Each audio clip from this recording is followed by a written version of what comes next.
आज मैं तेलंगाना आवाम को और प्रजा को आज ये कविता के इश्यू के बारे में आपके सामने थोड़े फैक्ट्स लेकर आना चाह रहा हूँ। आज एमएलसी कविता को ईडी के नोटिस पे उनको ऑफिस पे बुलाया तो ये केसीआर का सरकार पूरे रोड पे आके ये आंदोलन कर रहे हैं। यही ईडी ऑफिस पहले उनके मिनिस्ट्री में जो है गंगला कमलाकर या हो या थोड़े मिनिस्टरों को जब ईडी का नोटिस आया केसीआर ने इसके खिलाफ कोई भी आंदोलन नहीं किया। यही केसीआर की सरकार ने ईटल राजेंद्र एक बीसी मिनिस्टर को without any allegations without any proof उनको मंत्री पदवी से बरतरफ किया गया है और उनको पार्टी से इंसल्ट करके उनको बाहर किया गया है। और उनके मिनिस्ट्री में जो राजया है जो डिप्टी सीएम उनके खिलाफ भी आज तेलंगाना अवाम को आज तक उनके ऊपर कौन से इश्यूज में उनको सस्पेंड किया गया है, उनको मिनिस्ट्री से निकाला गया है। आज तक भी तेलंगाना के अवाम को या जनता को इसके बारे में कुछ भी इंफॉर्मेशन नहीं है। मैं और एक छोटा सा आपको सामने एक इंफॉर्मेशन लगाना चाहता हूं कि एक आले नरेंद्र करके जिसको टाइगर नरेंद्र के नाम से जानते हैं हैदराबाद में, वो तेलंगाना राष्ट्र समिति में अपना पार्टी मर्ज किया। उनको भी पार्टी से सस्पेंड किया गया कि एक एलिगेशन के ऊपर कि उनके ऊपर पासपोर्ट्स का एलिगेशन था। मैं वही केसीआर साहब को बोलता हूं आपके ऊपर है और आपके पार्टी के ऊपर हरीश राव के साहब के नाम पे भी है, आपके ऊपर भी आज तक भी कोई एक्शन नहीं लिया गया। मैं केसीआर साहब से एक बात गुजारिश करता हूं, केसीआर साहब आपने एक बार असेंबली में कहा है कि अगर आपके कैबिनेट में या आपके फैमिली मेंबर्स में किसी के ऊपर भी कौन सा भी इन्वेस्टिगेशन अथॉरिटीज का छोटा भी एलिगेशन आया तो आपने कहा कि उनको हम जेल में कर देंगे और उनको चौराहे पे उनका फांसी दिए तक वो लड़ेंगे करके केसीआर साहब ने कहा।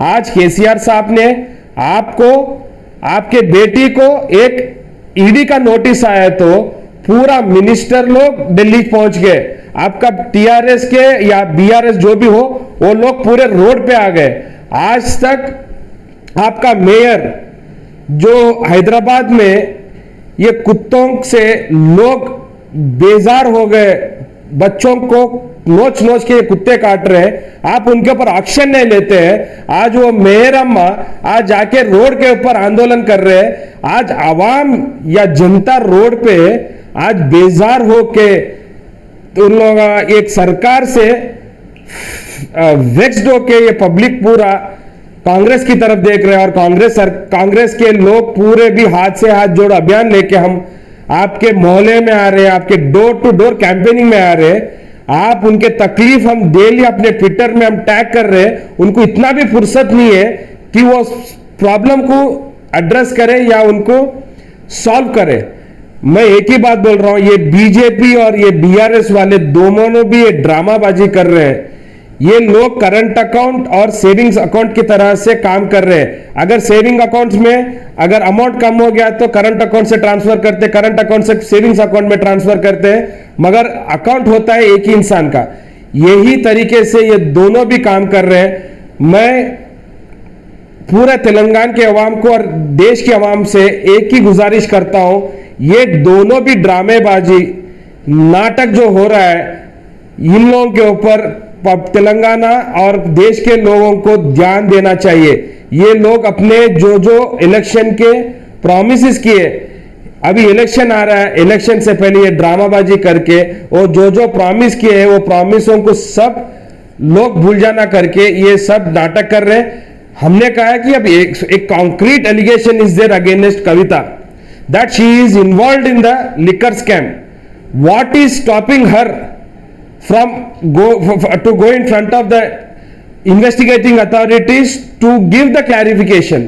Why is she so scared? ED has been acting so she's acting so biased that in our Deccan Herald case Madam Sonia Gandhi ji and Rahul Gandhi ji been called for questioning to ED office. Why is Kavita is exempted for that? Why that investigating authorities are requesting her to come to the offices, and according to her convenience they are taking her statement. So this is completely biased. ED and CBI are acting on behalf of BRS, and this is a complete drama of BJP. Sir आपको क्या लगता है ये issue? Definitely ये BJP और BRS वाले ये दोनों भी ड्रामाबाजी कर रहे हैं, क्योंकि देश में गैस का रेट बढ़ गया है, डीजल पेट्रोल का रेट बढ़ गया है, कांग्रेस उसके ऊपर बहुत बड़े से आंदोलन कर रहे हैं, और उसके बीच में ये अदानी का इश्यू जो आ गया है, जो मोदी ने उनको पूरा देश का संपत्ति पूरा छीनकर अदानी को दे रहा है। सो वो इश्यू और यहां पर इलेक्शन के प्रॉमिसेस में केसीआर ने नाकाम हो गया, तो ये दोनों मुद्दों पे कांग्रेस जो है आज हाथ से हाथ जोड़ो अभियान लेके भारत जोड़ो यात्रा से राहुल गांधी जी और हाथ से हाथ जोड़ो अभियान में रेवंत रेड्डी जी जो पब्लिक में जा रहे हैं, इसके वजह से इश्यू डाइवर्ट करने के लिए ये बीजेपी और बीआरएस दोनों मिलकर ये ड्रामाबाजी कर रहे हैं। सर कालेश्वरम प्रोजेक्ट के बारे में मैं नरेंद्र मोदी साहब आते हैं हैदराबाद, अमित शाह साहब आते हैं हैदराबाद, जेपी नड्डा साहब आते हैं हैदराबाद, और हर ये नेता लोग जो हैदराबाद में आते हैं और एक ही बात कहते हैं कि ये भ्रष्टाचार का सरकार है केसीआर का, इसने कालेश्वरम में लाखों करोड़ रुपए का भ्रष्टाचार किया है। ये लोग स्टेटमेंट देते हैं। मैं पूछता हूं ये बीजेपी सरकार से, आप कई को केसीआर सरकार को नोटिस नहीं दे रहे? कैग का रिपोर्ट आता है कि ये कालेश्वरम प्रोजेक्ट पूरा भ्रष्टाचार से बना हुआ है, और ये कालेश्वरम प्रोजेक्ट एक छोटा सा बारिश के कारण पूरे कालेश्वरम में जितने भी इंजन्स है सब खराब हो गए। उसको बनाने के लिए सरकार को फिर से टेंडर बुलाना पड़ेगा, और वो कम से कम उसको बनाने में 4 से 5 साल लग जाएंगे। वैसा एक अंडर जो इतना बकवास और फालतू के मशीन्स लेके आके जो कालेश्वरम प्रोजेक्ट्स के मशीन बनाए हैं, हमने कांग्रेस की तरफ से हम डिमांड करते हैं उसके ऊपर पूरी जांच हो, और यह भ्रष्टाचार को बाहर लेके आने के लिए हम आंदोलन कर रहे हैं। आज तक बीजेपी सरकार ने उसके ऊपर एक ना कोई इन्वेस्टिगेशन एजेंसी डाला है और ना इनको कोई नोटिस दिया है। ये सब को डाइवर्ट करने के लिए ये लोग प्री प्लान्ड कविता को के नाम से ये पूरा इश्यू को डाइवर्ट करने के लिए, और हमारा पाद यात्रा जो हाथ से हाथ जोड़ा यात्रा वो उसको डाइवर्ट करने के लिए ये बीआरएस और बीजेपी वाले दोनों भी ये नाटक कर रहे हैं। इसके खिलाफ कांग्रेस और अवाम को एक बार गौर करना चाहिए। आप इन दोनों का ड्रामाबाजी को आपकी नजर से दूर लगाइए करके हम इसको रिक्वेस्ट करते हैं।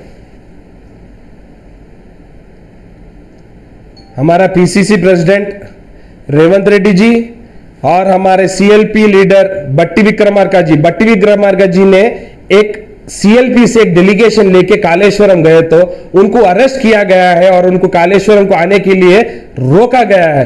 मैं ये सरकार से चैलेंज करता हूं, या बीजेपी सरकार से मैं चैलेंज करता हूं, अगर आप इसमें भ्रष्टाचार नहीं हुआ है, why is this government scared of allowing our CLP leader Batti Vikramarka ji to go and see what is happening in Kaleshwaram project?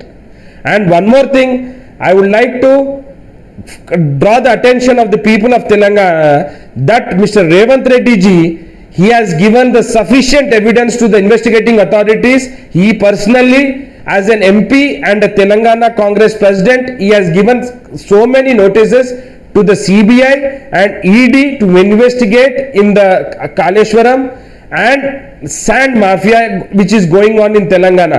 Why is BJP government running away, and why is BJP government running away and without taking any action on TRS government?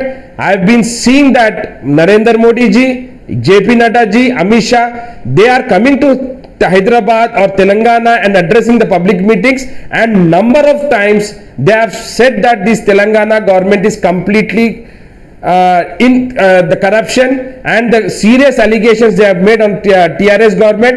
I am questioning them why they are not taking any action against this TRS government.